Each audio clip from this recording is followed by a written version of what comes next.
Timeline wishes subscribers, இன்றைக்கி இந்த வீடியோவில் நம்ம ஜாப் இன்டர்வியூ டிப்ஸ் பற்றி பார்க்க போகிறோம்.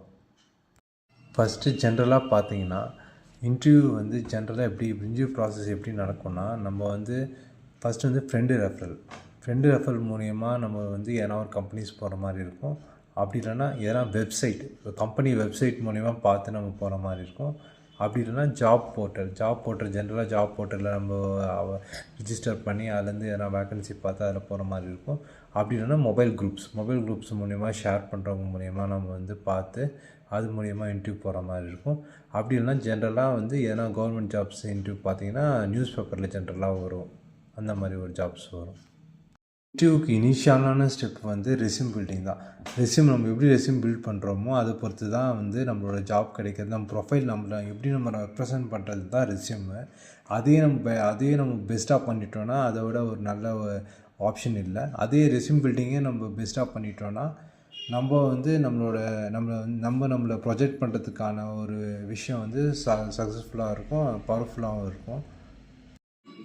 ரெஸ்யூம் பில்ட் பண்ணுறது தான் பேசிக் ஸ்டெப்பு. இந்த ரெஸ்யூம் பில்டிங்கில் இப்போ பேசிக்காக பார்த்தீங்கன்னா, ஜென்ரலாக பார்த்தீங்கன்னா ஃபஸ்ட்டு லேப்டாப் எல்லோரும் வச்சுருக்காங்க. லேப்டாப் மூலயமா வேர்ட் ப்ராசஸிங் சாஃப்ட்வேர் மூலயமா ரெஸ்யூம் பில்ட் பண்ணலாம்.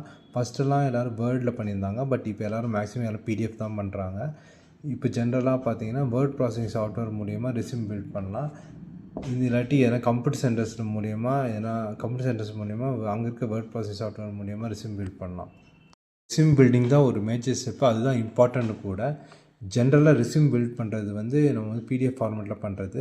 அது டிஎஃப் ஃபார்மேட்டில் எல்லோரும் மேக்ஸிமம் பார்த்திங்கன்னா 2 பேஜஸ் வச்சுருப்பாங்க. ஆனால் அது மாதிரி பண்ணக்கூடாது. ஒரே ஒரு பேஜில் நம்மளோட ஃபுல் கண்டென்ட்டும் கொடுக்கறது தான் நம்மளுக்கு அட்வான்டேஜஸான ஒரு ரெஸ்யூம் பில்டிங் ப்ராசஸ்.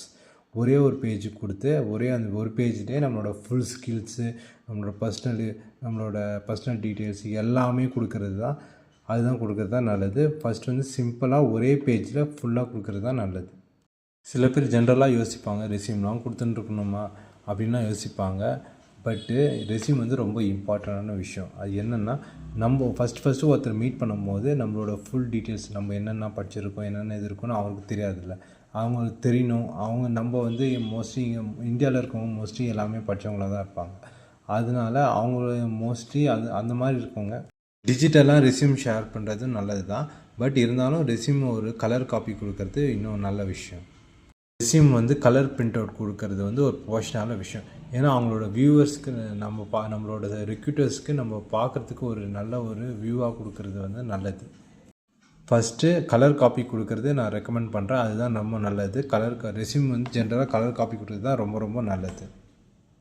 ஜென்ரலாக பார்த்தீங்கன்னா டிஜிட்டலாக முன்னாடியே ரெஸ்யூம் ஷேர் பண்ணிவிட்டு நம்ம போய் மீட் பண்ணுறது நல்லது தான். பட் என்னதான் இருந்தாலும் அது ஒரு மொபைல்லையோ இல்லை ஒரு சிஸ்டம்லேயே தான் இருக்கும். நம்ம ஒரு சாஃப்ட் காப்பியாக தான் இருக்கும். நம்ம ஒரு ஹார்ட் காப்பியாக கொடுத்தோன்னா அது இன்னும் ஒரு அட்வான்டேஜஸ் ப்ராசஸ். ஹார்ட் காப்பியாக இப்போ ஜென்ரலாகவே எல்லா கம்பெனிஸும் ஹார்ட் காப்பி தான் எக்ஸ்பெக்ட் பண்ணுறாங்க. இருந்தாலும் மோஸ்ட்லி சில பேர்லாம் ரெஸ்யூம் எடுத்துகிட்டு போகிறதில்ல. அதனால ரெஸ்யூம் எடுத்துகிட்டு போகிறது ரொம்ப இம்பார்ட்டண்ட். அதுவும் கலர் காப்பி கொடுக்குறது இன்னும் பெஸ்ட் இம்பார்ட்டண்ட். அதுவும் இல்லாமல் சிங்கிள் பேஜாக கொடுக்குறது இன்னும் இம்பார்ட்டண்ட். சிங்கிள் பேஜே ஃபுல் கண்டென்ட் கொடுக்குறது இன்னும் நல்லது. ரெஸ்யூம் பில்டிங்கில் இம்பார்ட்டன்ட் திங் என்னன்னா, சிங்கிள் பேஜாக இருக்கணும், கலர் பிரிண்டடாக இருக்கணும், எல்லா கண்டென்ட்டும் சிங்கிள் பேஜாக இருக்கணும். இதுதான் இம்பார்ட்டண்டான விஷயம். வீடியோ உங்களுக்கு பிடிச்சிருக்குன்னு நினைக்கிறேன். இந்த வீடியோ உங்களுக்கு பிடிச்சிருந்துச்சின்னா லைக் பண்ணுங்கள், ஷேர் பண்ணுங்கள், சப்ஸ்கிரைப் பண்ணுங்கள்.